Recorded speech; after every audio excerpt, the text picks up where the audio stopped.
दर्शक बंधु सीएम किसान योजना को लेकिन एवं आसगला गोटे बहुत बड़ खबर। सीएम किसान योजनार 2000 टंका केउ लोक मानक मिलिबो से नहीं सरकार देले बड़ सूचना।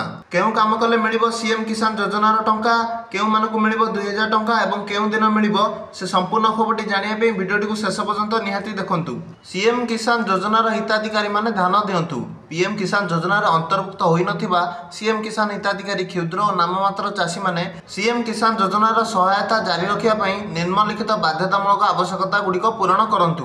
माने जो माने पीएम किसान योजनार टंका पाई नांती किंतु आगुआ सीएम किसान योजनार टंका पाइथिले सेमानकु एई कामटी तुरंत करिबाकू पड़िबो। पंजीकरण पई बाध्यतामूलक आवश्यकता बैंक खाता सह आधार संयोगीकरण, कृषक ओडिशा पोर्टाल रे पंजीकरण माने बैंक अकाउंट सह आधार कार्ड लिंक करिया पड़िबो, डीबीटी टाको एक्टिवेट रखिया पड़िबो एवं कृषक ओडिशा पोर्टाल बा कृषक पंजीकरण आपण मानक करिया पड़िबो। पंजीकरण करिवार शेष तारीख होउची 7/9/2025। उपरोक्त आवश्यकता पूरण करिबा परे हिताधिकारी माने आधार लिंक थवा मोबाइल नंबर जरिया रे ई केवाईसी सहित निकटस्थ जनसेवा केंद्र किंबा व्यक्तिगत स्तर रे सीएम किसान पोर्टाल cmkisan.gov.in रे जाईकी पंजीकरण कराई नियंतु।